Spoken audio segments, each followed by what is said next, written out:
Thank you, everybody. How's everybody doing this morning? You good? It doesn't sound very good. How's everybody doing this morning? I know, it's like Coachella. Well, welcome. Welcome everyone to the campus of Colorado State University. This is the Laurie Student Center on the wonderful campus at CSU in Fort Collins, Colorado. My name is Tony Cheng. I'm the director for the Colorado Forest Restoration Institute, and I'm a professor in the Department of Forest and Rangeland Stewardship at Colorado State University, and so I'm one of the local hosts here. And I'm sharing the stage with James Calabaza with Trees, Water, and People, a locally based nonprofit organization. He's also a local workshop co-host, and I'll turn over some remarks to James when I'm kind of say a few words as well. You all have probably many other things you could be doing the next 3 days. I know I do, and so we're all training off a lot of things that we probably could be doing to be here because we feel like it's an important opportunity to learn, to share, to grow, and deal with some of the big challenges that we're all facing with our landscapes, our ecosystems, and our communities in a changing world. Just a little background, the Southwest Ecological Restoration Institute is one of the primary co-hosts of this conference.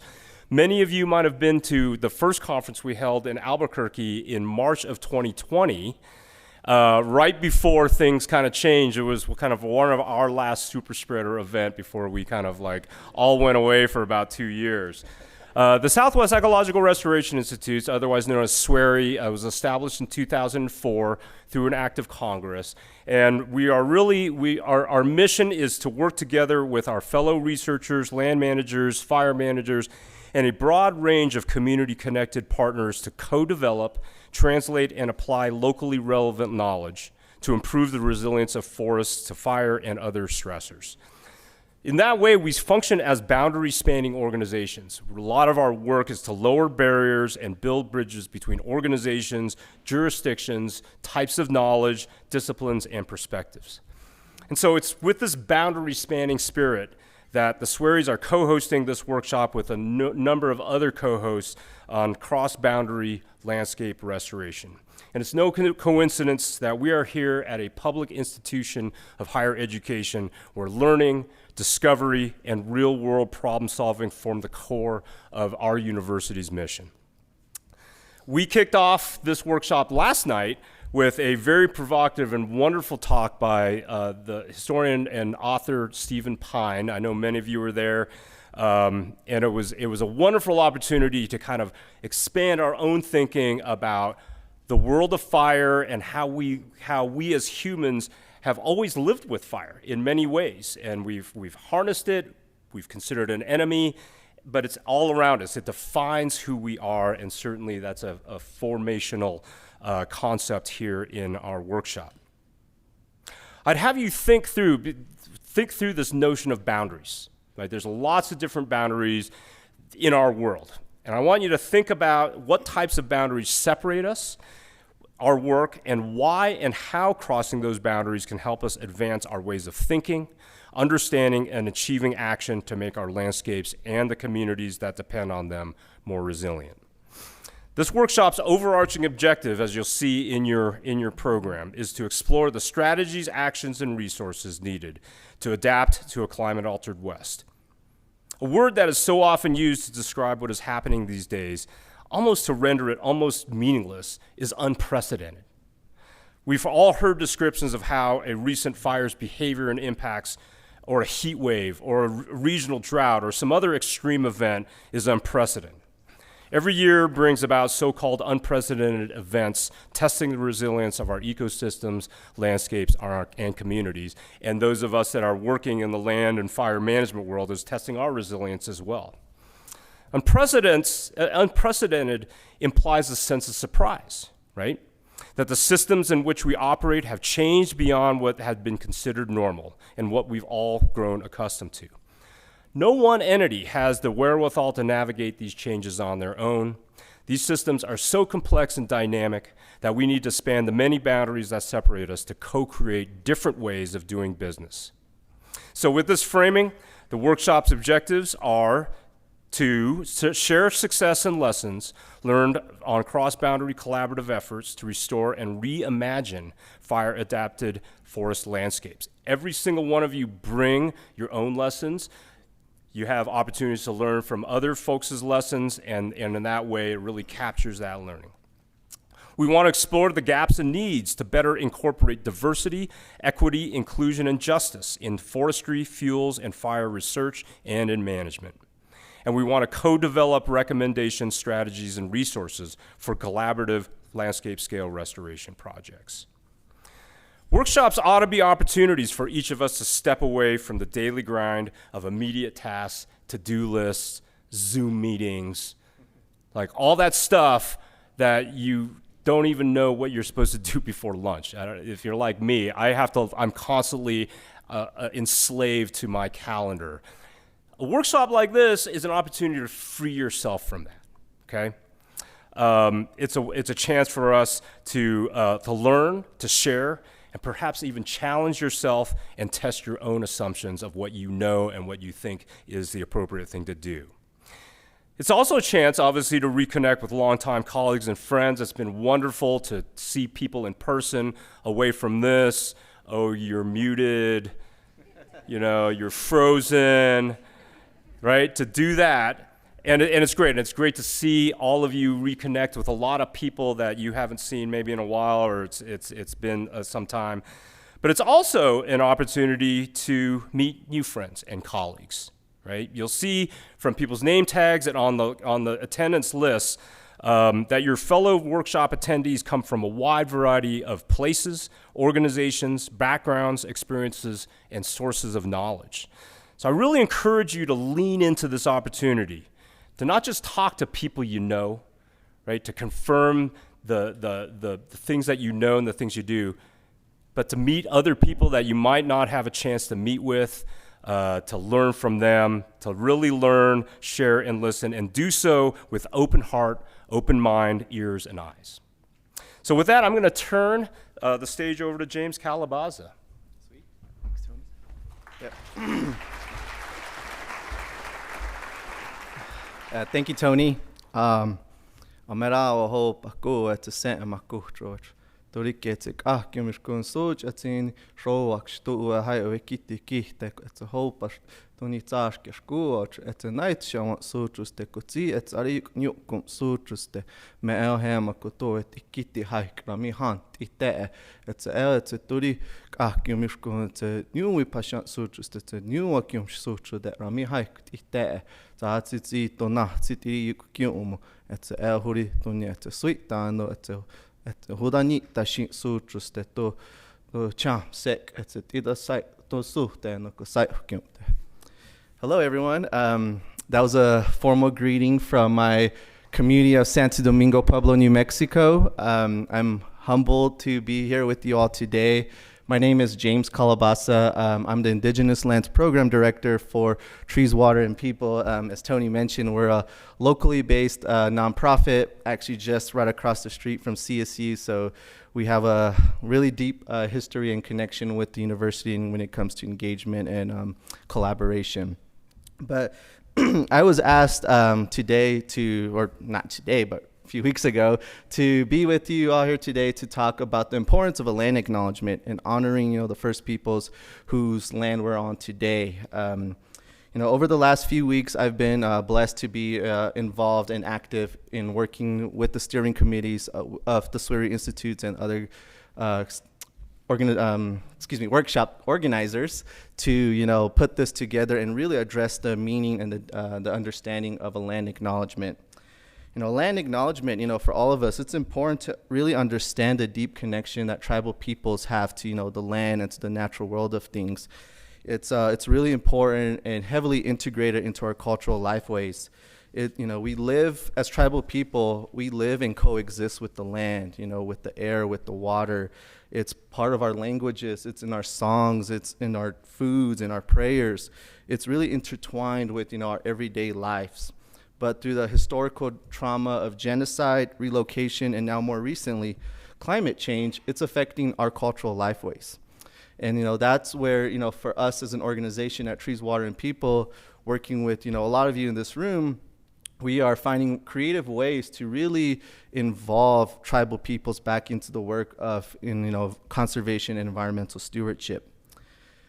But aside from, just knowing, how tribal peoples coexist with the land, it's really important to understand, again, the deep connection they have with that land and how we as a conservation community must acknowledge and show respect that, whose land we're on here today, and whose land the University of Colorado State University resides on. It's the traditional homelands of the Arapaho, the Cheyenne, and the Ute, and many other nations, who use this land for trading, for gathering, and also for other important purposes. But more importantly, land acknowledgements serve as a tool for all of us to get involved into uncomfortable conversations. Conventional conservation practices, over the years have kind of kept us within the rails of ignoring tribal perspectives or including their perspectives and, positions into our practices of what kind of science. If it's fire, if it's forestry, watershed science, it's been heard and it's common that, tribal perspectives have not been included. And so within the next 2.5 days, I'm personally challenging you all to step into a conversation that will get you uncomfortable, because that's how we grow as humans. That's how we learn and adapt to new situations. That's how my people did it, and that's, I'm assuming, that also for a lot of the other tribal nations across the country and across the Americas, because we were put into uncomfortable situations and we had to survive. So my challenge to you all, as I read the land acknowledgement here in a bit, is find ways to step into uncomfortable conversations over the next 2.5 days, but also consider effective ways that we as a conservation community can be more inclusive of tribal voices, not just, in the conceptual stages, but into the direct implementation and the monitoring and evaluation components as well. Give me a second. Sorry. Excuse me. So now I'd like to acknowledge the land acknowledgement statement that we've drafted together. On behalf of SWERI and conference organizers, we would like to acknowledge that the land that our respective institutions are located on today reside on the living ancestral homelands of many tribal nations who lived and steward these lands since time immemorial.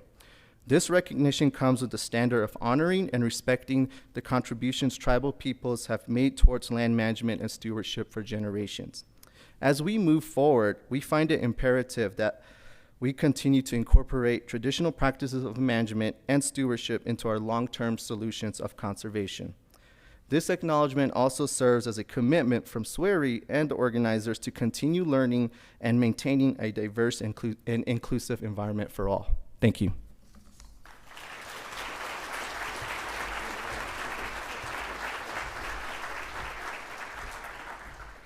Thank you so much, James. When you registered to this conference, and by virtue of your attendance here, you are agreeing to abide by CSU's 5 principles of community. And it's something that I charge to you to take into all of the breakout groups and all of your conversations and all of your interactions. The first is inclusion. We create and nurture inclusive environments and welcome, value, and affirm all members of our community, including the various identities, skills, ideas, talents, and contributions. The second is integrity. We are accountable for our actions and will act ethically and honestly. Third is respect. We honor the inherent dignity of all people within an environment where we are committed to freedom of expression, critical discourse, and the advancement of knowledge. Fourth is service. We are responsible, individually and collectively, to give our time, talents, and resources to promote the well-being of each other and the development of our local, regional, and global communities. And fifth, but not least, is social justice. We have the right to be treated and the responsibility to treat others with fairness and equity, the duty to challenge prejudice, and to uphold the laws, policies, and procedures that promote justice in all aspects. So, with that opening, let me do my time check. Excellent. I hope you have a chance to scan through the agenda. and really get a sense of what this workshop is all about. We've had numerous, we have a workshop organizing committee and co-hosts that have spent an enormous amount of time and energy to make this a conference where you will get a value add that it's worth the time that you've spent in the last 3 days and the expense to come here. The event is co-hosted not only by the Southwest Ecological Restoration Institutes, but the Forest Stewards Guild, the USDA Forest Service, the National Forest Foundation, the National Cohesive Wildland Fire Management Strategies, and Trees, Water, and People. So thank you so much for all the co-hosts that have provided their time and talents for this workshop. We also have a number of sponsors that you can see on the screen and in your a program agenda. A lot of folks have posters and displays on there, so hopefully you get a chance to take the time, see what our co-sponsors are doing in the space, to get to meet them and talk to them and share stories with each other. I want the members of the organizing steering committee for this workshop to stand up. Come on. There you go. This was an amazing effort. Thank you all for the many, many hours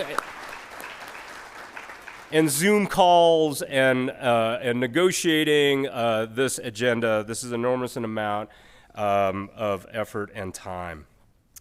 Just a few more logistics before I introduce my SWRI director colleagues. The restrooms are, if you go back down the hall, that you're heading away from the mountains, so you're heading east, and there's bathrooms on both hallways going north and south. Okay, there's also restrooms down just off of the food court. So that's an important thing. We have a variety of emergency exits. Hopefully you get a chance to know where they are in the event of emergency. If there is an evacuation, what we'll do is we'll meet out on the west lawn here, just to kind of convene and take stock of where we are and kind of wait for the emergency is over so we come back. So that's our CSU safety talk that I have borrowed from my Forest Service friends. So you're welcome. Again, I want you to really take the opportunity. I know I'm looking out, I'm seeing people sit in the tables where they know each other. By the end of this workshop, I want you to be sitting in tables where of people from different states, different organizations, and if you aren't, I'm going to move you myself. Because you're not getting your money's worth if you're just hanging out with the people you know. I guarantee it. You're gonna get so much more out of this workshop by hanging out and learning and talking and testing your own assumptions by hanging out and interacting with people you don't know. Okay? All right. So I think that's it for my for the remarks here. So at this time, I'm going to turn it over to my colleagues, Alan Barton, the director for the New Mexico Forest and Watershed Restoration Institute, and Andrew Sanchez Mador at the Ecological Restoration Institute to introduce our next panel. Thanks. You bet.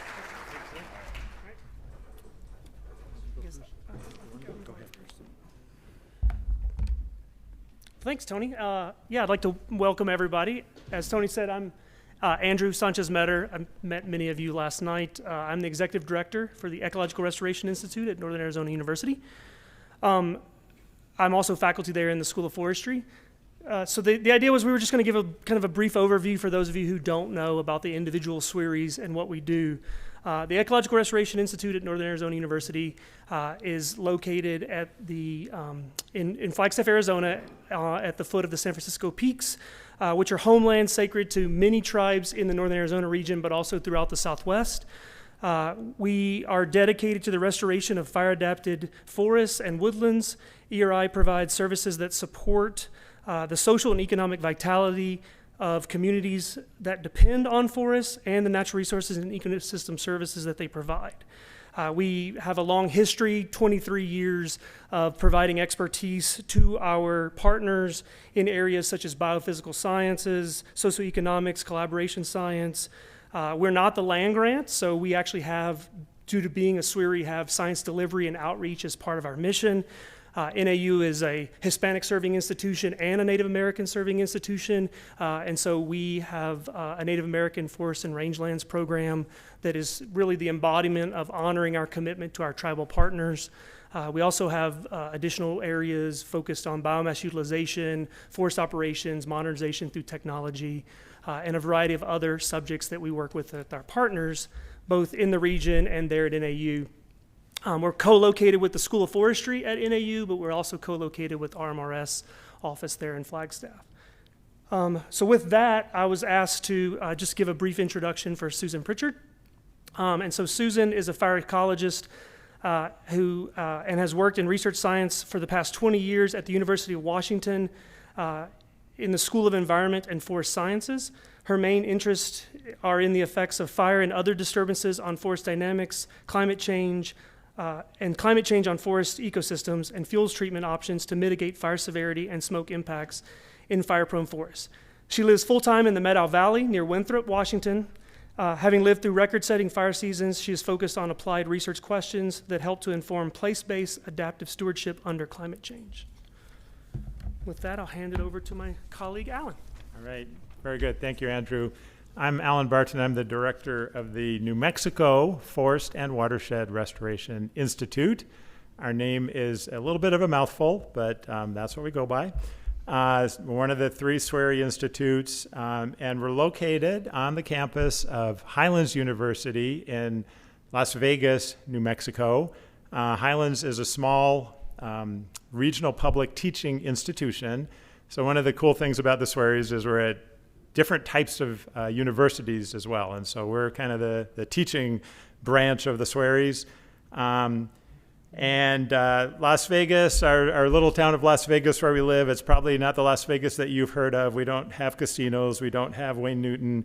But we are a great little community. We're located at the foot of the Sangre de Cristo Mountains, kind of the southern extension of the Rocky Mountains on one side, and the Great Plains stretching across most of the rest of the country on the other side. So it's a great location.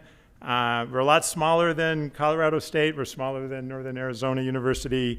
But as a teaching institution, we really can add a lot of educational elements to the role and the mission of the SWRIs.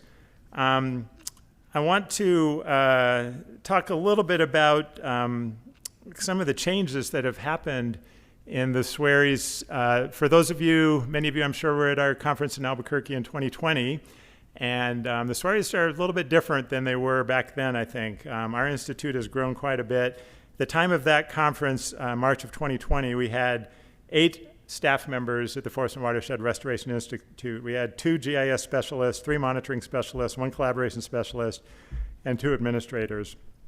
Today we have 23 staff members at our institute, including 4 in GIS, 8 in monitoring, 2 in collaboration. We have a specialist in workforce development and K-12 college and adult education. We have 4 coordinators who work in outreach, public information, and institutional development, research associate, and 3 administrators. So in 3 years, that's quite a bit of growth. So we've really increased our capacity substantially to be able to address the challenging issues that the SWRIs deal with around the Southwest and the Intermountain West. But we really could not do this without the partnerships, the relationships, and the collaboration that we have with many different entities in our state and around the region. And many of you here are part of this collaboration with the SWRI Institutes. We work closely with partners in federal agencies, state agencies, local governments, tribal governments, tribal agencies, businesses, non-governmental organizations. And that's really how we do our work. We really rely on these relationships to really do the important work of building greater resiliency in our ecosystems and in our human communities to address the risks of the disturbances, the large wildfires and other disturbances that we're seeing, and restoring ecological health to the forests and watersheds around the Intermountain West. Tony mentioned some of the partners that were involved in putting this workshop together. I think that's a great example of how we do our work and how we have to do our work. We couldn't really do this alone. We do it with partners. And so that's really kind of our role and our mission, is to work with others. And so I was asked to introduce also our other keynote speaker this morning, who is Mr. John Waconda. And I think, speaking of partnerships, is a good lead-in to talking about John and the work that he has done throughout his career and continues to do today. John is an enrolled member in the Isleta Pueblo in New Mexico, as well as the Laguna Pueblo. He grew up on the reservation of the Isleta Pueblo. And he comes from a family with a long history of public service to the tribal nations, pueblos, and the tribes of New Mexico, to the state of New Mexico, and to the U.S. And so John has been really well positioned with that history. He's continued that family legacy of work, of service work, and he's well positioned to really serve in the role that I think he has served his whole career, as really kind of a liaison and an ambassador between the tribal nations and the state of New Mexico and the federal government. John graduated from New Mexico State University, and then he came to Colorado State University and got a graduate degree here.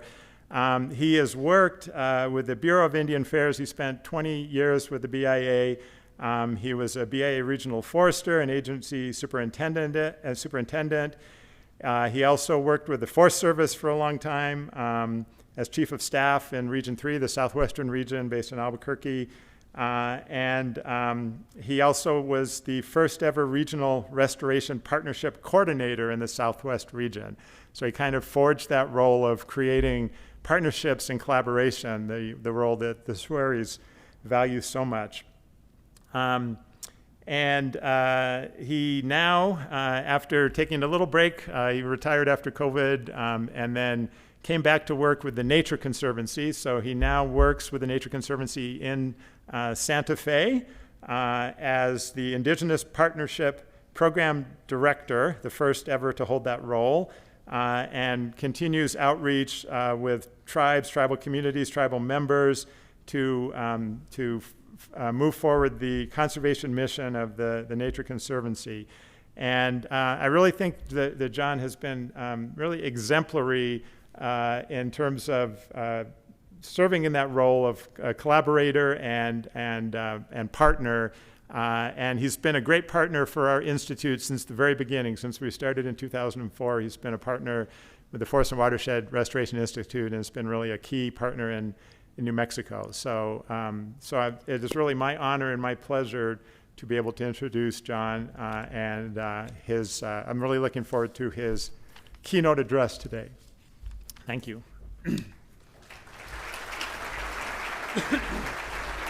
With that, we're going to invite Susan to the stage.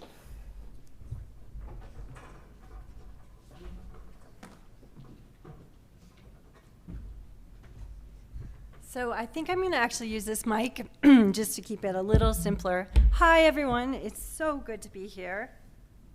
John, I look forward to meeting you in person, finally. It's an honor to be talking with you today and bringing a little bit of cross-boundary perspective from the Pacific Northwest and seeing so many familiar faces, and looking forward to talking with those of you who I haven't met yet. So, let's see. Some central themes that I've been thinking a lot about in my work are definitely around place-based adaptive management or stewardship. I wanted to share that some of that work that I'm having, I feel a little conflicted inside. And so we're going to have a little philosophical conversation as part of this presentation.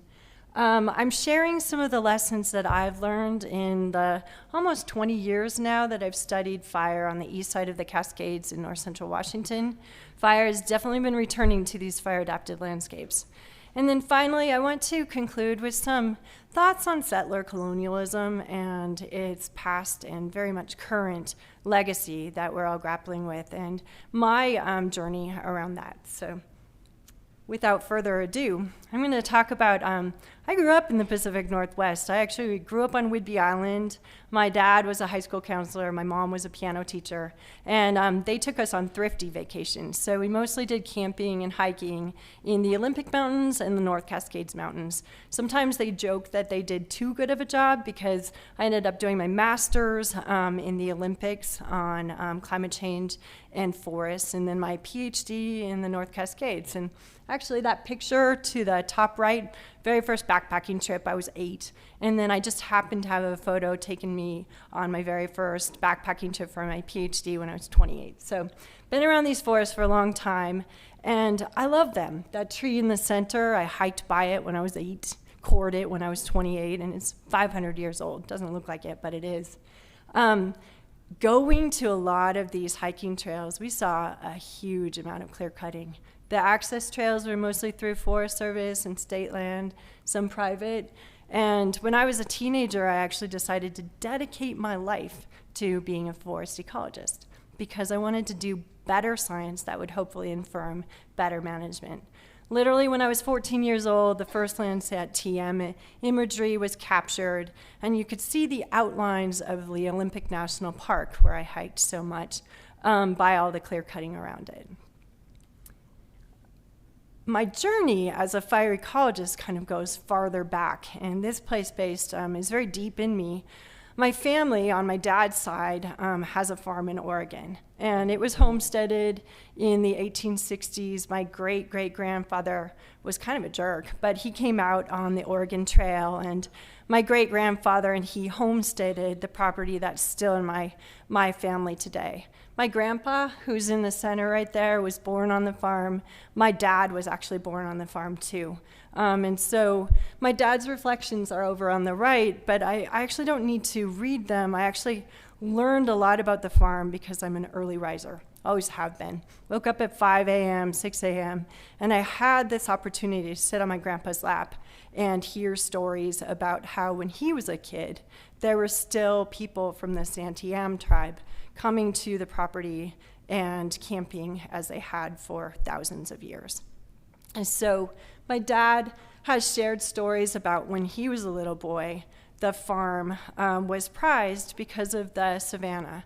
There were large Douglas fir trees with lots of space and grasslands between them. And large oak trees still exist on the farm, but they're getting awfully crowded.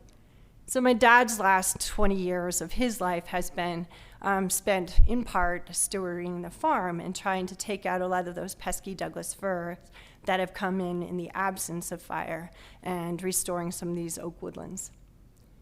So this is kind of a funny slide, but I wanted to share it. So within me, I kind of hold more than two thoughts for sure, but some dueling perspectives of how my family knew it was wrong. They knew that this was land that was taken away from them.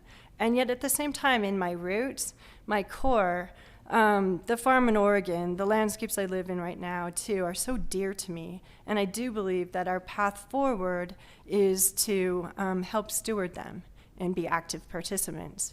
That dual perspective of something that's so wrong and is heartbreaking makes my voice choke, and the fact that I love these landscapes and also want to participate.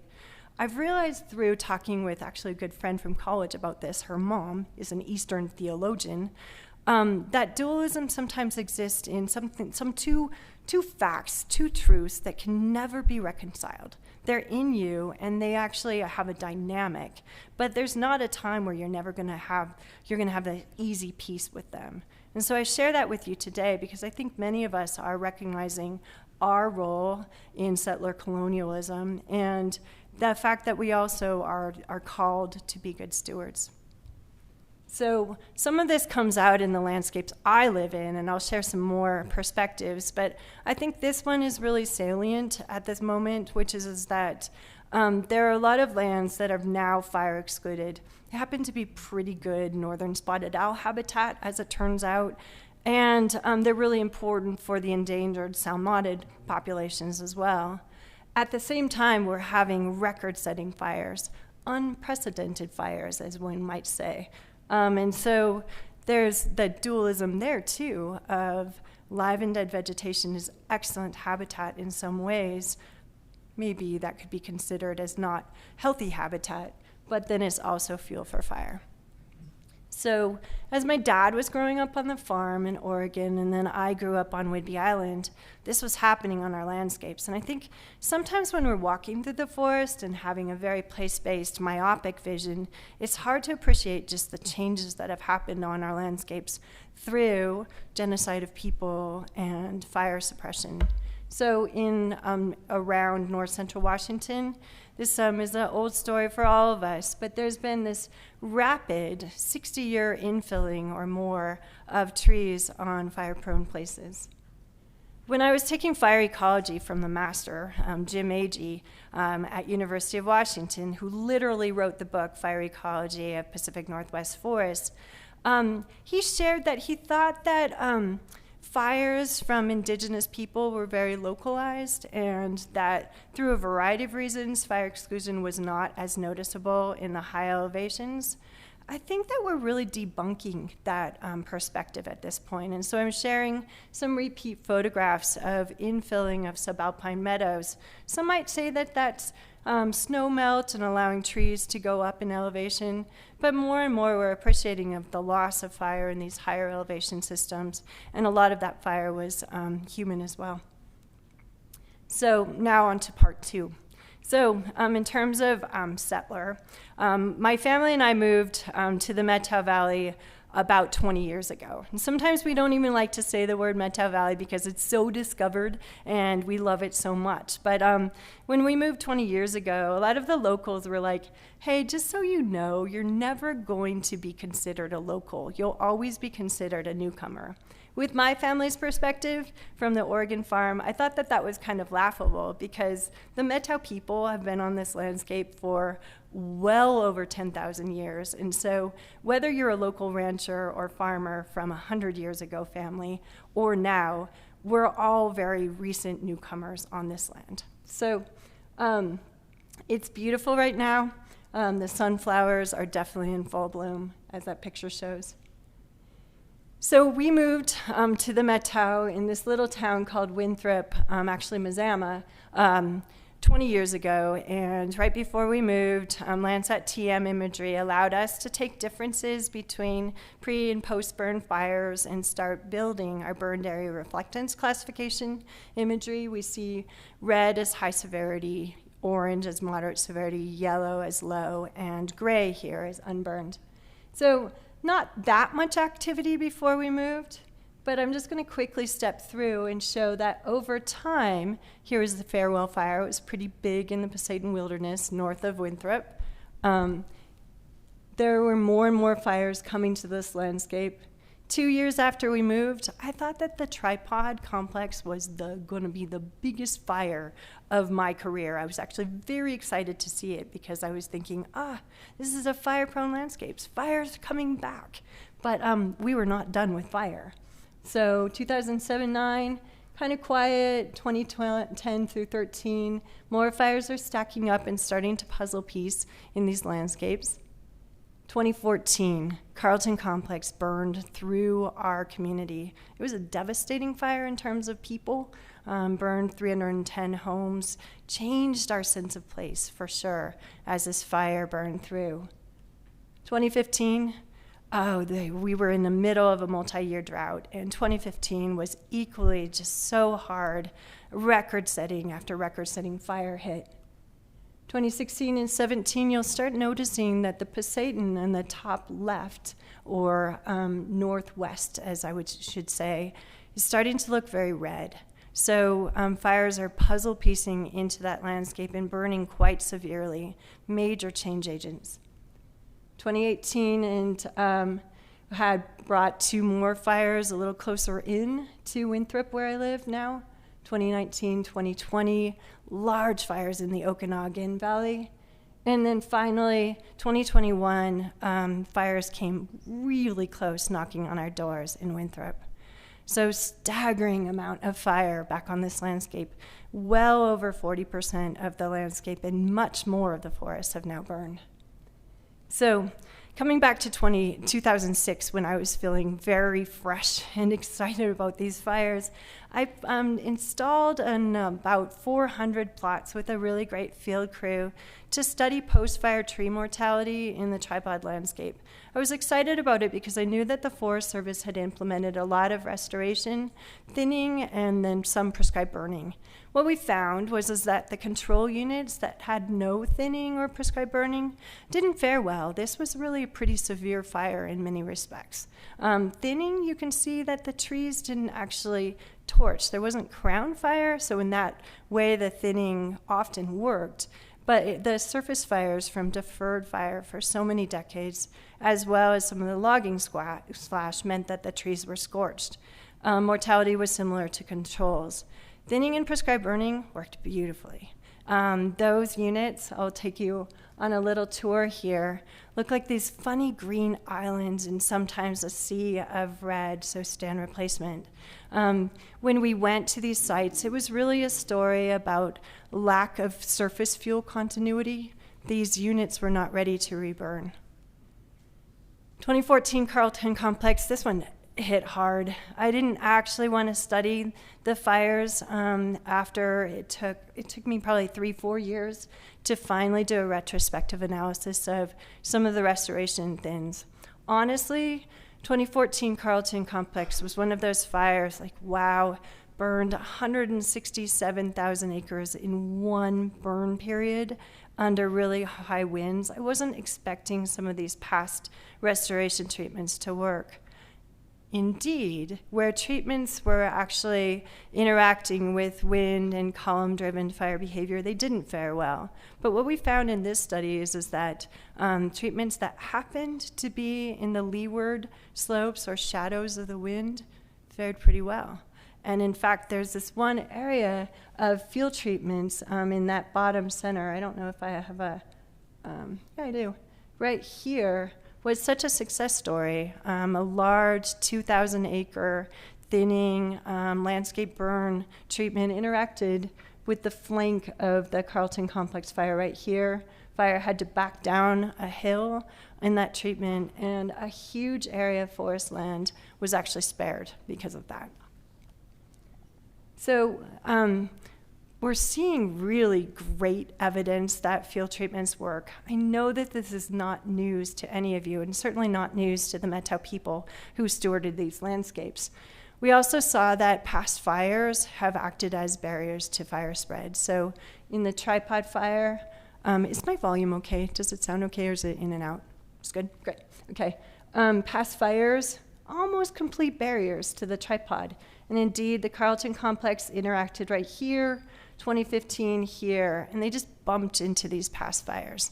The grain size of these fires is staggeringly large, and it begged the question for Paul Hesberg and I, who's a close friend and colleague, can we actually start evaluating reburns in these landscapes? And so we happen to know from the North Cascades smoke jumper space that there had been over 300 fire starts, so actively burning fires that had been successfully suppressed between the start of the base in 1940 and 2005, right before the tripod complex fire. I would love to go into detail about the reburn study, but I only am going to give you just a quick glimpse. We developed a model to really evaluate forest dynamics over time with frequent fire, so fires bumping into one another and then eventually reburning them. And so that's our study area landscape here. The tripod perimeter is somewhere right in here. This is just 2,000 years of spin up of this fire dynamic over time.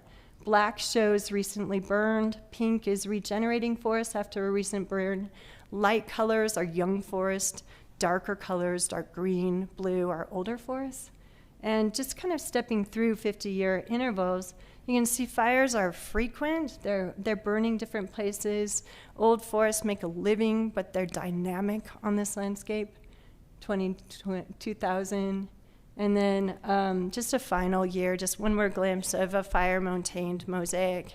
We don't have a lot of old forests in this landscape, nor do I think that they really existed in a big way across these lands. We ran a kind of thought experiment of taking out fire in our model for 65 years, and we came up with this. So the old mature forests are in green, old forest multi-story is in blue. It only took 65 years to transform a very dynamic landscape into a much more static, very fragile landscape. Lynx makes its living in both. It hasn't been doing well in the post-fire tripod landscape. That was a very big fire. Poseidon fires around it have been big, and so lynx populations have been plummeting. And it begs the question, how did they make a living in this landscape when a lot of our habitat suitability comes from studies in fire exclusion? The final thought that I will have, just in terms of my place-based kind of work in only 2 decades in these landscapes, is that I didn't realize that with reburning come flammable shrub fields in the Pacific Northwest. I actually didn't know that they were a big deal. They're becoming a big deal. And so I think that a lot of our timing of past fires being complete barriers to fire spread, 15, 20, even 30 years on this landscape, is yet another legacy of fire exclusion. And now with more frequent burning, we're actually getting Ceanothus velutinus, snowbrush. It's going to burn hot, and it's going to be ready to burn in 5 years, not 20. So that's something that we're just starting to appreciate for these lands. So part 3, I'm just going to check my time too. I want to give plenty of time for John. I didn't set my timer, sorry. I'm doing well. Okay. So ongoing legacies. So when I'm in the Met Tau, I feel very at home there now. I love this place. I love the fire ecology of this place. Many of the species that I care so much about are absolutely fire dependent. We definitely harvest a lot of morel mushrooms after all those fires. But then a lot of our shrub steppe species also exist in the forest as long as they're open and support an understory of them. Aspen makes a living in frequent fire too. So many of the species that tourists, myself, appreciate for this landscape are very fire dependent and don't make their living in closed canopy fire excluded forests very well.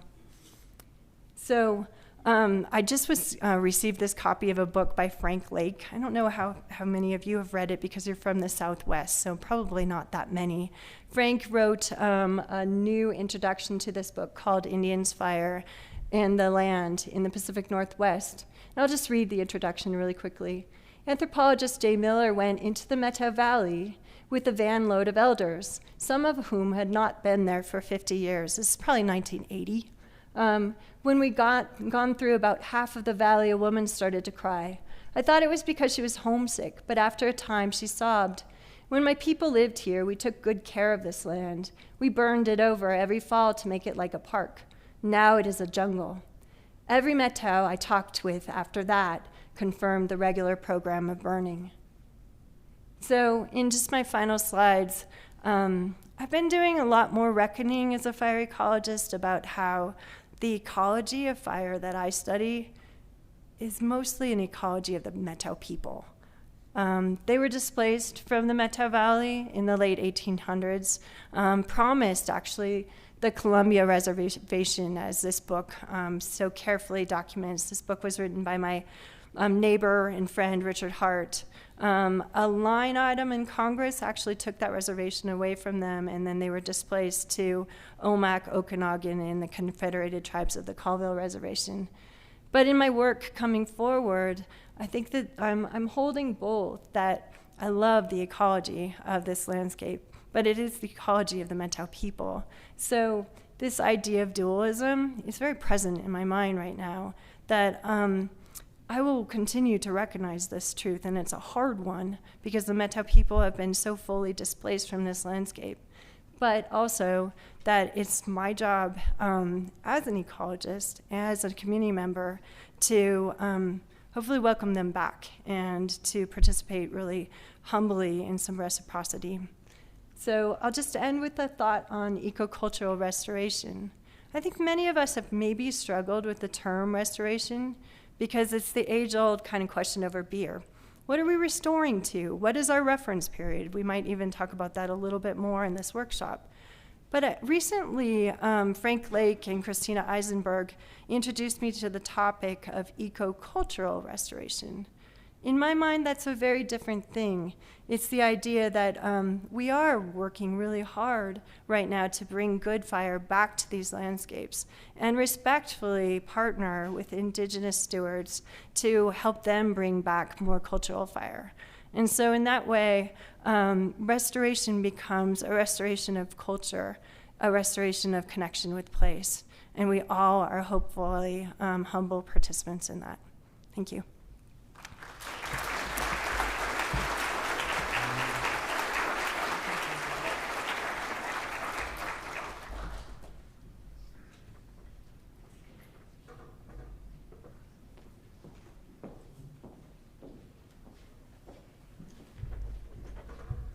Thank you, Susan. So now we're bringing John Waconda to the podium. Thanks, John.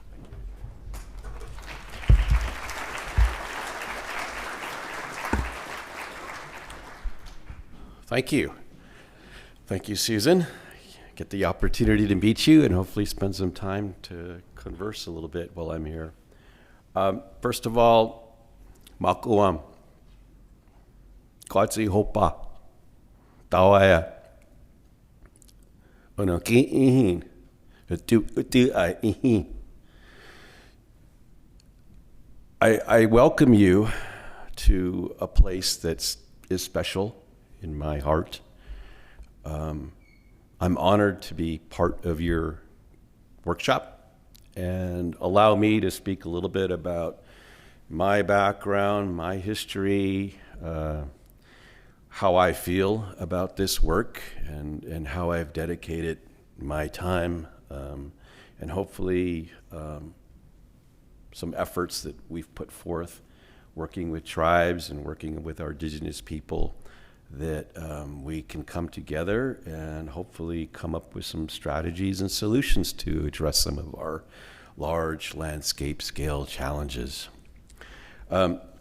Just like Susan, it's important when we're talking about place-based adaptation strategies, place-based restoration strategies, that you have to know a little bit about the place that I'm about. Thank you, Susan, for describing your places, what are important to you, your family, your background, your history. And I'd like to allow me to do the same thing too. As was introduced, I am from the Pueblo of Isleta, which is south of Albuquerque, New Mexico. And if you follow I-25 from Fort Collins, travel for about 9 hours, you'll come across a beautiful place along the Rio Grande Valley, just south of Albuquerque. It's a small tribal community, about 4,000 people who were settled in this place because of the water, the Rio Grande River, the beautiful Rio Grande River. We are agricultural people. We lived in the valleys, hunted, gathered, surrounding areas, and it was community sustainability. It was who we are as a people. Very strong traditionally. Just like James gave us a welcome, it's our tradition and culture is very ingrained in nature and our environment. You can't separate the two. They're intermixed, they're intertwined. It's a respect for who we are as a people, the same level of respect as who we are living upon nature, being able to be blessed with our environment that gives us life, water. And so that's who we are as a people. Our people have inhabited the site for long past documentation. Very traditional aspects. Calendar is very special. Roles in the community are very strong. They dictate a little bit about what we're allowed to do, what we can do, when we do it, how we do it. Certain ceremonies must take place before we do certain things, whether it's to plant our fields, harvest our wildlife, collect plants and animals. There are people There are roles in our community that must be fulfilled, and their role and responsibilities are given to them by us as community members. When we go out and do something on the ground, there's consultation, there's conversation, there's discussion among some of our traditional leaders. Wichlewen is a war captain. It's a role that is given to someone to be able to govern our community, to help make decisions on what gets done, what are the priorities, what are the urgencies that needing to be done. Our chikabes, our religious leaders are consulted about the calendar, about the events that happen at certain times. And so it's not one formal entity. It's not a natural resource program professional, although they do exist, and we hope there's more of them. It's very traditionally based, and that's a little bit about what we'll talk to you about is the underpinnings of that and how valuable and how crucial that is to be able to maintain that understanding, tradition, and culture in our communities. Fort Collins has always been a special part of my life.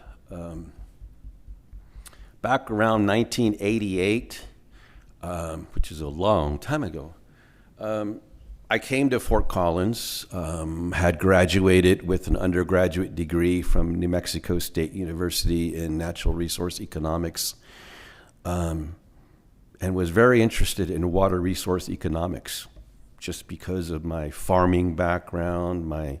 My grandparents, my parents were all on the ground, on the land where my ancestors originated from, and water being very important, that was an area that I thought I'd pursue, and learned a little bit about water resource economics from some world-renowned experts just across the mall here in the Clark Building.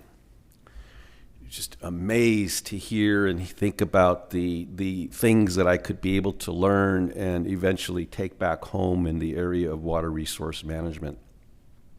And I was happy to be given that opportunity, obtain a scholarship, and be able to come to this place. Here I am back again. I didn't go into that water resource economics field, and I'll tell you a little bit about that reasoning, but it was because of the stress and the importance and recognition of how valuable education is and was in our family. My grandfather, and I'm sorry I don't have pictures in a presentation, but my grandfather, maybe if you got some spare time, Google the name Miguel Trujillo. My grandfather from the Pueblo of Isleta, a very poor man, didn't have much growing up, had struggles, came from a single parent household at that time, which was rare, but certainly within the community took care of each other. He went on to pursue an education, went to college, actually went to Haskell Indian Nations University in Kansas, went to the University of New Mexico, probably, I would say, maybe one of the first Pueblo of Isleta tribal member to go to college at that time, back in the 30s and early 40s. He went off into service. That's part of the family tradition, was serving our country and serving our people, and felt the best way to do that would be to go to the Marines. And he served in World War II. Came back home around 1947 to the Pueblo of Isleta, and during the elections in 1948, went to the county seat to go vote. He was denied the right to vote. Indians couldn't vote in New Mexico. He thought that was not good, something wrong. Served his country, paid a sacrifice to go fight for the country, and yet was not allowed to vote in the elections. He fought that. He hired attorneys. Attorneys came to him, lending their support. He didn't have the financial resources to help support that. He took it upon himself to file in district court in New Mexico, and after that, in 1948, natives gained the right to vote in New Mexico. I never knew that. There were no pictures. There were no news stories. He didn't come out and say that when he introduced himself. He didn't share that with the rest of the community. I never knew that until after he was gone. Then the stories started arising, and the history becomes of interest to others about that plight, that struggle. But it was that determination and his civil rights movement, although very small, very quiet about it, gave me the inspiration to become something better and go back home and serve my people. So coming to Fort Collins was just a logical step. He had already passed on by that time, and had hoped that maybe I could somehow show that I can still achieve what his goal was for me and my brothers and my sisters. I took advantage of the graduate school opportunity, study water resources, and I went back for a summer to think, okay, maybe I can use my knowledge, education to help maybe get a job in water resource management, something in that arena. And I couldn't do it. I didn't do it. I put in applications different places. And then the only opportunity that I saw for an employment was to apply for a Bureau of Indian Affairs forestry technician job in fire management. And, I hear a lot of my friends and colleagues who pursuing a different area, and then once you get involved in fire, it changes your life, and it did for me.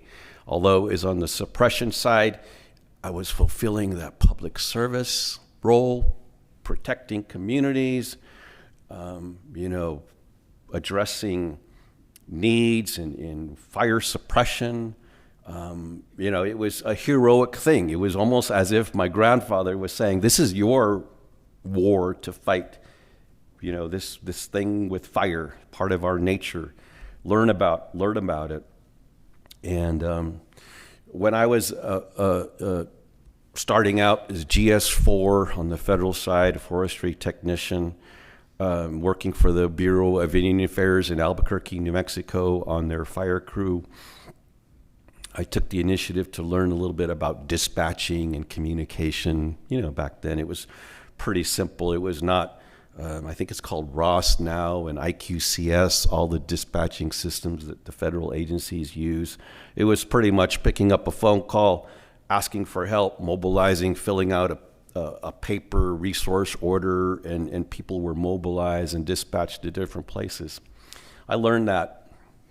I thought, wow, that's just pretty cool how we move people around and address fires and call to action and become organized.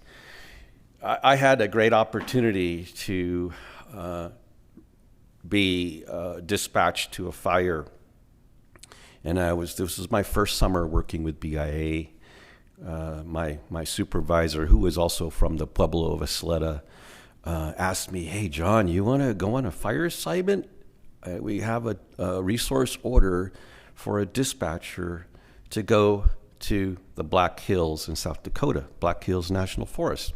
It was a lightning storm that had happened. They needed help. I left Albuquerque very probably late in the evening, traveled all night, got to Rapid City, jumped in a van with some other firefighters, and arrived at the incident command post very early in the morning. It was still dark, and no one was there to check me in. And they said, go find a place to sleep. Well, I looked around, and I woke up underneath a U-Haul truck. and the fire was just getting organized. But to see the sunrise over the Black Hills, never been there before. Just an amazing sight and vision. You could tell this place is special. Just the sight and the thought of my ancestral people, how special this place was a calling that I thought, this is work that I'd like to do, this is work I'd want to continue doing.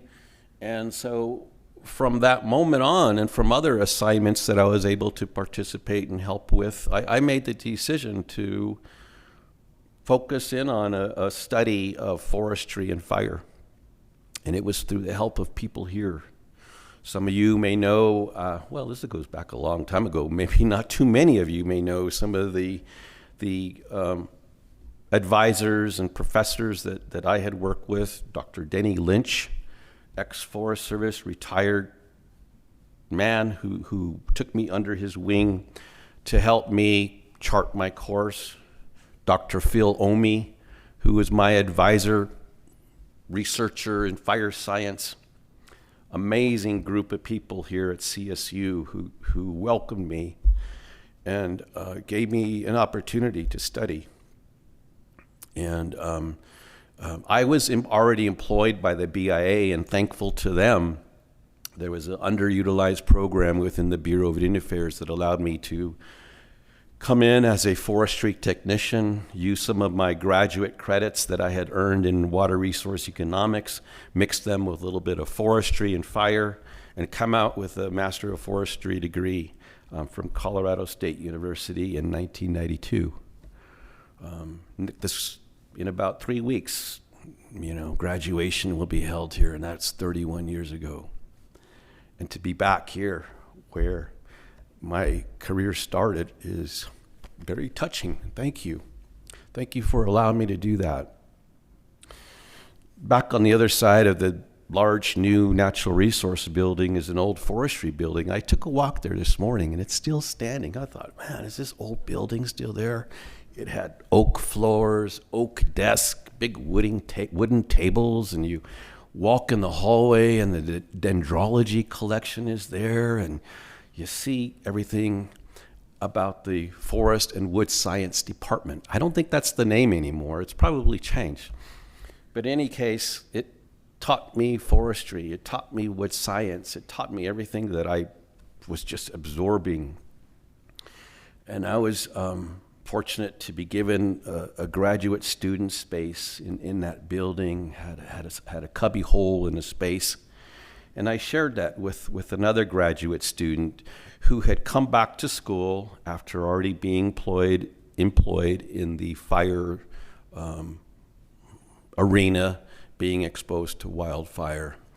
So same age as me, maybe a little bit younger than myself, had already experienced fire assignments, and we connected with each other. And he was a smoke jumper out of Alaska. I think he had just completed his first rookie year as a smoke jumper with BLM in Alaska. We connected, shared fire stories, and did all that. We studied together and worked hard on our curriculum. But today, his name is Grant Beebe. He's the assistant director of fire and aviation for BLM in Boise, Idaho. And him and I, we're just tickled and happy to have our fire packs and our hard hats and fire shelters here on college among undergraduates and other students who were just thinking about fire, just starting the interest in fire. We had no fire qualifications, had no experience with fire, and Grant and I were kind of like the old guys, I guess, and now he's the assistant fire director. Great friend of mine, and it's interesting to see and know that it's places and institutions like this that have developed and created leaders in our world. Land managers, resource managers, public, private, employees that are well respected. And so thank you. It was great to graduate from here. Loved the community, had some good friends. There was a good support system from our Native American student services, which was tremendously needed. Got to connect with other Native students, participate in cultural traditional events, powwows, actually in this room, and be able to have that support. My parents traveled, took the trek, 4 vehicles from Isleta Pueblo to see me graduate, and I couldn't have been prouder.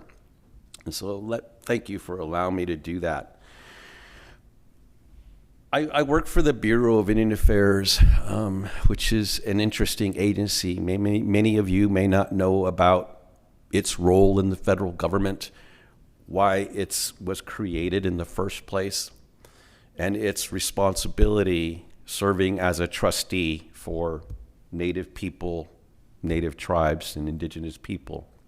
It's the conduit to federal programs for our tribal communities, which is great, which is good, which is necessary. Congress created it years ago in the late 1800s, more as a role to control natives, to be able to remove them from lands that were wanted and desired for other reasons, but then still maintain sort of the people and the culture of it to some degree in areas that were either negotiated, treated, or given to them just to exist. Many of them were in areas that a tribe was not accustomed to, away from their traditional homelands, but just placed there to then allow development to take place. And so the BIA has that history that is very tainted. And yet I chose to work there because of the role and the trustee responsibility to manage tribal resources, natural resources, and be able to do that using Western science and education that I gained here from Colorado State, but also from my other colleagues and coworkers within the BIA. And back in the 80s, early 90s, throughout the 2000, we were an amazing organization. Much smaller, of course, than the U.S. Forest Service, but still did a lot of things similar to the Forest Service on tribal lands. We were assisting tribes in developing resource management plans, being able to apply forestry, fire science to tribal lands and protection of those valuable resources, being able to see and protect those areas that are excluded from the outside public. And I've had the wonderful opportunity to travel across the West to many Indian reservations and lands and see the beauty and the pristine nature of those lands, and learn about how tribes have continued to manage and care for those lands under the oversight, somehow misdirected policies related to resource management on tribal lands. And so I took that to heart, thinking about building self-determination. Public Law 93-638 had been passed that allowed the opportunities for tribes to contract, compact what had traditionally been a federal role of the BIA in resource management, developing the capacity to be able to basically grow a program of their desire to take over that federal role. And it was an amazing experience. As a federal employee, there's always that, I guess, attitude that some of us had. You can't take our program apart. We're the only ones who can do that. We're the only ones who know how to do that. we've been trained. We know the federal processes, the budget process, the environmental compliance and regulatory controls. 25 CFR 163 is the code of federal regulations that govern tribal forestry. Naively, back then, it was tough to be able to pull those functions away from the federal agencies that I had become quite connected to and proud of. But yet, tribes are ready to take this on. They need to do it. We want them to do it. We have to let them do that. They're the only ones who are capable of making decisions on their land. And it's great to see employees of those programs that have been developed in New Mexico. Some of them are here in the audience who work in lead tribal resource management programs, tribal forestry programs. And it's a long, hard, challenging road that has been undertaken that I applaud our tribes and our tribal leadership, the fortitude to keep those active and going, and now are in a new realm of relationship opportunities that all of us want to connect with and offer. And we recognize together we can't do it alone. One single agency cannot do this alone. We have to work together across the landscape with individual communities that exist of different cultures, of different background, of different values. Working together requires us respect, recognition, and willingness to want to address our major challenges together.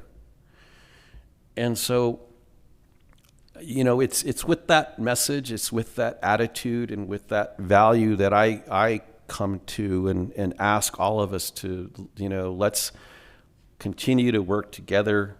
I had the fortunate opportunity to work with the U.S. Forest Service as well too, and learn some of the best things from a world-renowned agency, research, science. But one thing that I really loved about the Forest Service was its leadership, strong leadership, participatory leadership. I happened to be hired by the Forest Service as a chief of staff, someone who had never worked for the Forest Service, coming into a regional office and taking on that challenge. Wow, what did I do? What did I get myself into? Working right underneath the regional forester. Some of you know Cal Joyner. He's retired right now, but he set the stage for large landscape scale restoration in the Forest Service and certainly in the Southwest. Some of his accomplishments include FORFRI, Forest Restoration Initiative in Arizona. We were part of the initial CFLRP, Collaborative Landscape Scale Restoration in New Mexico, which then later went into a larger nationwide program, Collaborative Landscape Scale Restoration.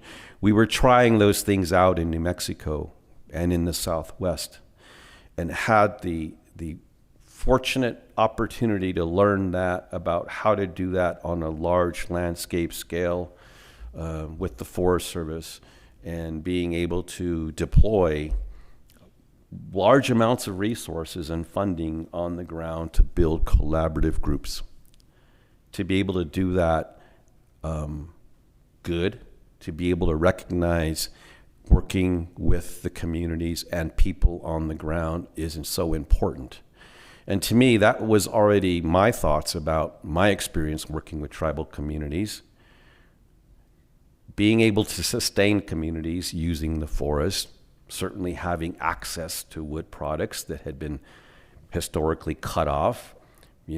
Harvesting timber required a permit. Access needed a permit. Collection of ceremonial items needed a permit. That's bullshit,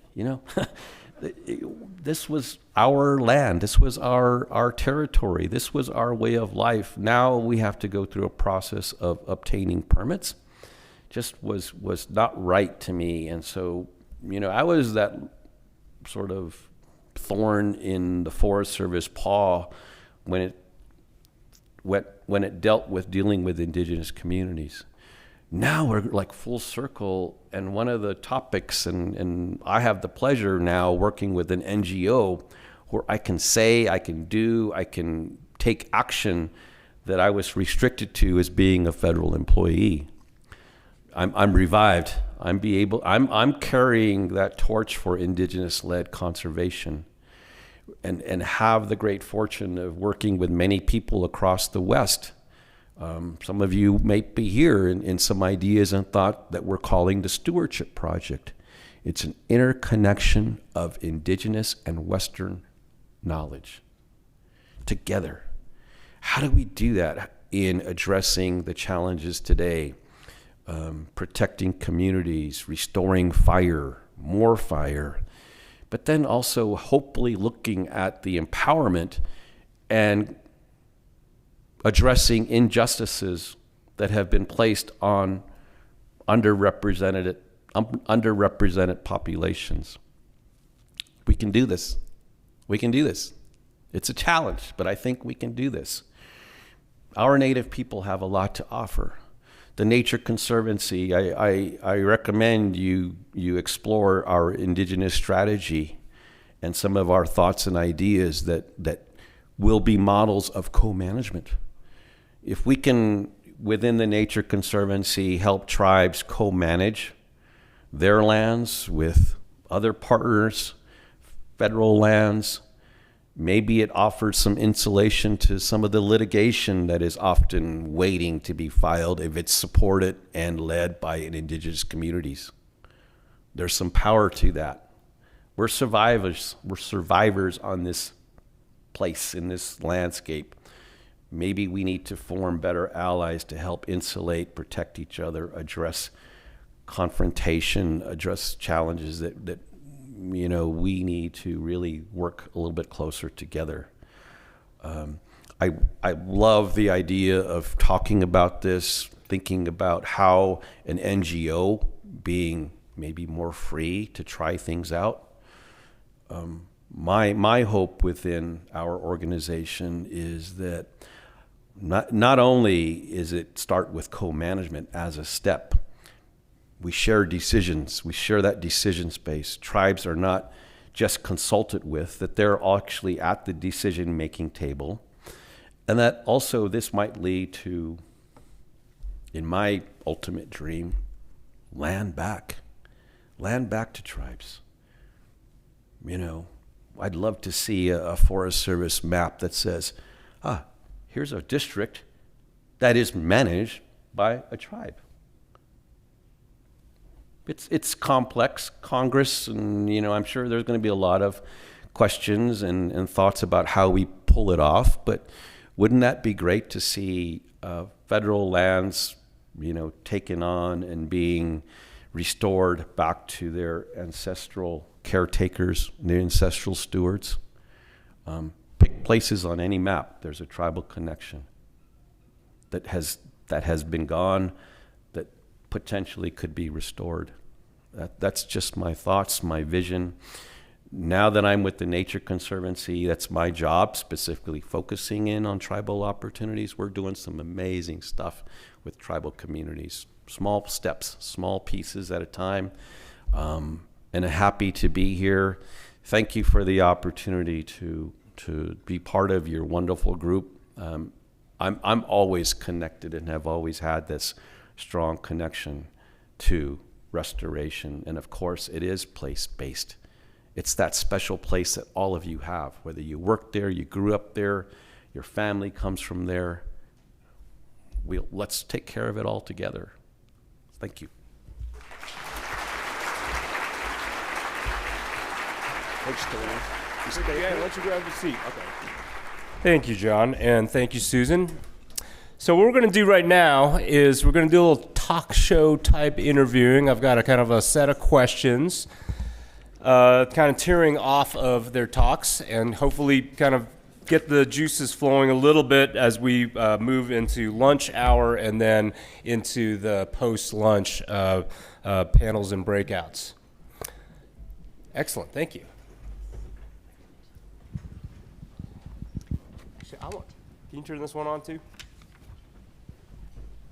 Check. I'm going to sit down too.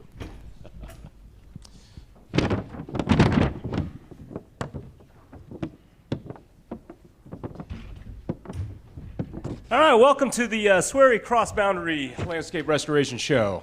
I'm your host, Tony Cheng.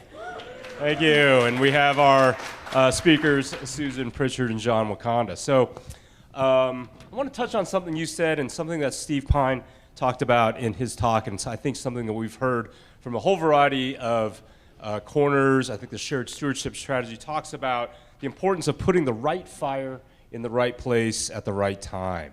So it's a common phrase we're hearing about. So how, you've talked about this kind of conceptually, but I kind of want to maybe spend some time digging deeper. How can managers and their community-centered, community-connected partners think through what this looks like in their local places? Right, so getting away from the abstract, maybe thinking about like places you're familiar with, but what does that look like? Who needs to be involved? What kinds of questions do they need to be able to ask and answer? Who wants to take that? Oh. Go ahead. Go ahead, Susan. Okay, we were doing a little jockeying here. So I love this question because I think that in one sense, when you think about a good fire at the right time in the right place, it sounds so restrictive that you start to think like, well, how are we going to make this happen? What is our window? Windows are shrinking under climate change. And yet, having just lived in the Methow Valley fire-prone place for 20 years, it's pretty evident to me that wildfires are happening no matter what. They are doing the most land management of all on these landscapes. And so I think that that gives us an opportunity to realize, like, why not? Why wouldn't we look for as many windows of opportunity to bring back fire? I love what John said about land back and having more involvement with tribes. I think that will start happening in our valley with the Confederated Tribes of the Colville people coming back and co-managing. I really look forward to that. So cultural fire, prescribed fire in a variety of seasons. And then I think one aspect that Steve Pine mentioned last night that's kind of critical is that whenever we have an unplanned wildfire, we kind of know when they come. And some of them are coming under wind-driven fire that no matter what we do, they will arrive and they're going to burn pretty intensely, at least in that first entry fire. But many of these fires are managed for multiple objectives. And so there's flanks of the fire that are managed. And so that idea of managed wildfire is a potent one too. I agree. I think that those are prescribed fires too if we plan for them. John? Yeah, this is a great question. Thank you. And I really believe that we need to start changing our mindsets about where we can place fire and how that then comes into our assessment of risk and allowing resource managers the ability to take that risk. I like the concept of looking at areas on the landscape and designating fire opportunity zones. Make sure that is a priority within our resource management plans. Doing the analysis as much as we can to evaluate risks, but think about opportunities even greater than the risk. Is looking at places where cooperation, cooperatives, collaboration may already include localized communities, community groups working together with land management agencies, building that trust, building that respect for our ability to deploy fire, and then take advantage of those windows of opportunities, climate, weather, certainly being able to then move into action and be able to have the necessary support with manpower, the capacity, just as we mobilize and gather together to do suppression work, we should have that as much energy and resource movement ability to jump on fire use opportunities. So the opportunity zone planning is some of my thoughts to that. Yeah, that sounds good. I mean, I remember, I was impressed by looking at, the very recent fire history map of the Upper Okanagan going up into the Methow.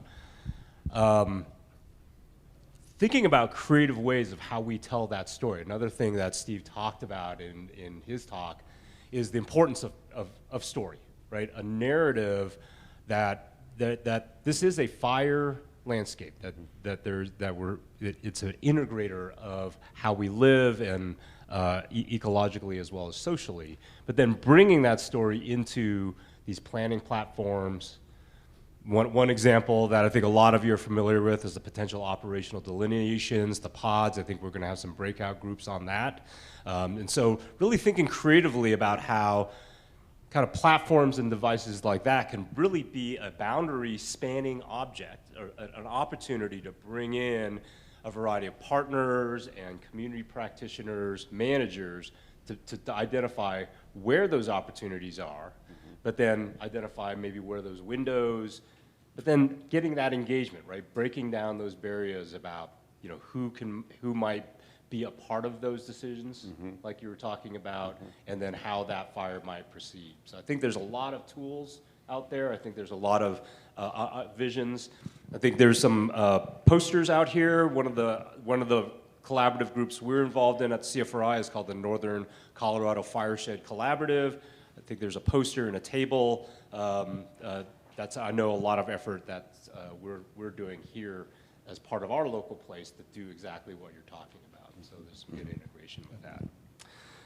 I wanted to talk about, another question, maybe going back to you, Susan, but also touching on what you were saying, John, about the long histories of Indigenous peoples interacting. Steve talked about the notion of cultural landscapes, right? These landscapes and ecosystems are obviously culturally shaped by fire and human use of fire as well. About 25 years ago, when the National Fire Plan first emerged, that was really in a policy response to some of the big fires in the late 1990s and early 2000s. One of the foundational concepts was HRV, historic range of variation. It came out of a lot of the academic literature, a lot of the science and research.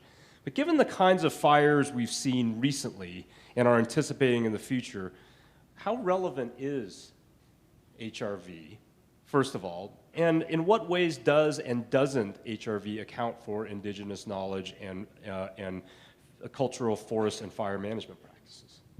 And what comes next? If we don't have a concept like HRV, what comes next for us? So that's a pretty big, meaty question, but that's something I think touches on a lot of what you were talking about.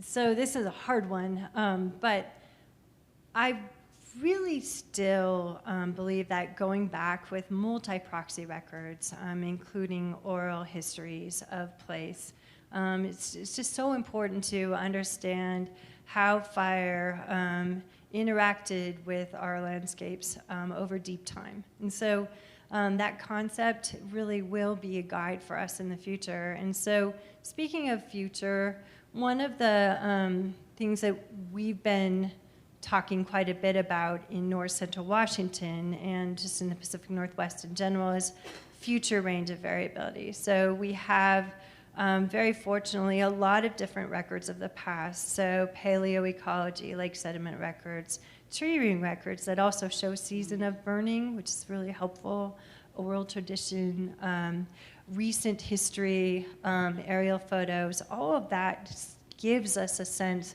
for how frequent fire happened in the past and how pervasive it was.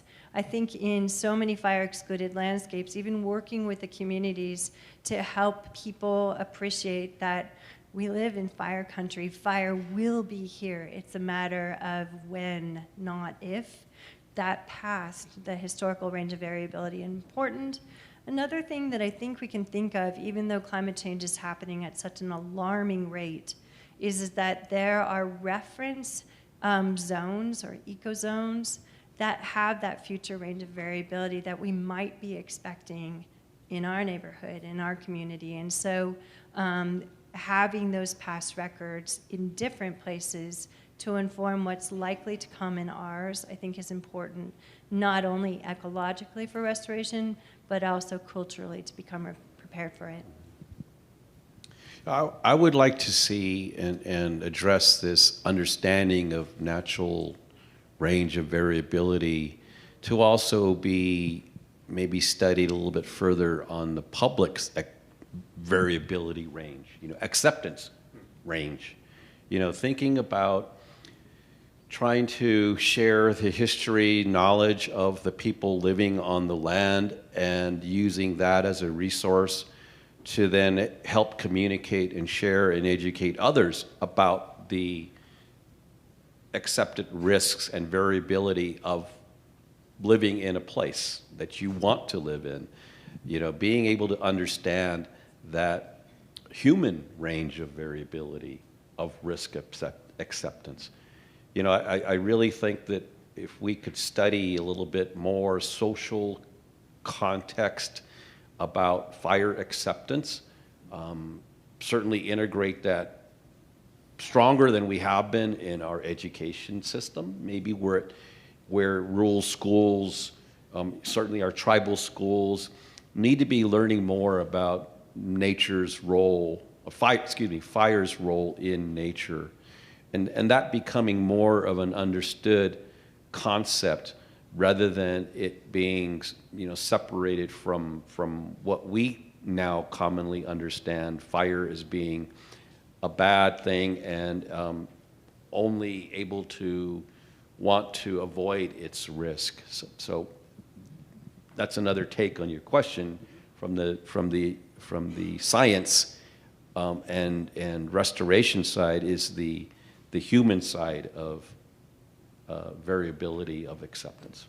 I want to dig into that a little bit more. I think, one of the things that we've done, I think, throughout the 20th century, in many ways, is we've stripped fire away from, the indigenous peoples that have used fire onto this landscape for thousands of years, but we've also outsourced fire, right? And as Steve Pine was talking about things last night, that we, in some way, we've actually harnessed the combustion, the human use of combustion out there, and we've put it into machines, right? If you think about that was a really cool way to think about it. So I'm thinking about our phones probably have more combustive power, right? The energy in these than that we've always kind of been used to having.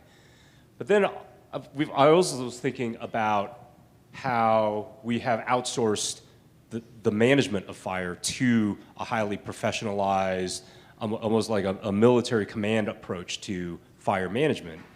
And I think one of the things that, they're sort of going back to, how do people and communities of place recapture and maybe reappropriate that fire back, and thinking about things like community-based, fire management that just looks different, right? Mm-hmm. I think there's way, I know that the Nature Conservancy has been very involved in that approach in Northern California, for example. Mm-hmm. And I think what you're talking about in the Metau is like, bringing back a lot of those practices and kind of bringing it back to the community, and also having people of place be a part of that. Yes, I agree. And I think what we're working on and stressing related to that is, the recognition of traditional and cultural fire may not be prescribed fire, but it's just the ability for our tribal indigenous cultures to be able to practice what they have been doing for centuries in the use of fire, without having the required typical burn plans approved by federal officials, having fire qualified people only being able to do these projects. We need to be able to think about allowing communities to be able to practice this in a unregulated but also safe manner, that I think we can find that balance.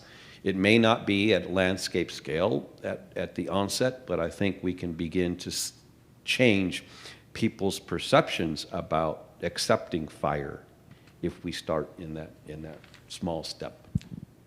Well, that's kind of a assumption testing, like mind-bending thought, to kind of really deregulate or, kind of change in how we even approach that.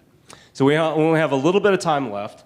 So for each of you, if when we have this same Swery cross-boundary restoration workshop in 20 years, in the year 2043, and we're all up here, somebody's going to roll me up in my wheelchair, and I'm going to be up here. What would you want to be talking about? That your best self, the most optimistic self. What do you hope we're talking about when we're here? Go ahead. So I have a lot of hope. I'm a stubborn optimist. I've studied climate change now for well over 30 years. My biggest hope is that we get a handle on greenhouse gas emissions. We've capped them, and now we're adapting to a warmer, drier, often drier world, but we're not on the global train wreck that we are right now. Within that fantasy that I really want us all to be, I think that I love the idea of all of us becoming firelighters. I love fire. I'm a pyro, absolutely. But if we could actually come back together and have crossed through a threshold of seeing fire as an existential risk, and more of as a friend, as a process as critical as the rain and the wind. I'd love to have those conversations with you.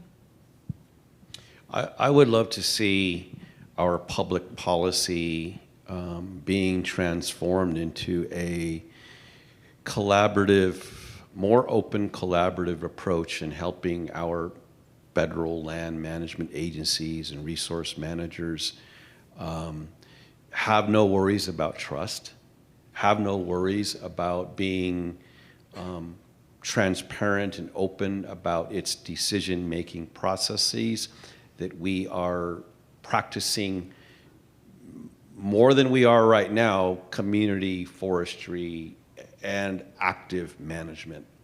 Being able to manage the forest for its wood, for its resource services, for its ecological benefits that it provides all of us as people, and that we are in a more collaborative decision-making ability is what I'll call it. Stewarding the lands around a particular area together, being allowed to participate in burning, not just those that are deemed to have the qualifications and the ability to do that, but then it allows for more full participation of all of us as a public.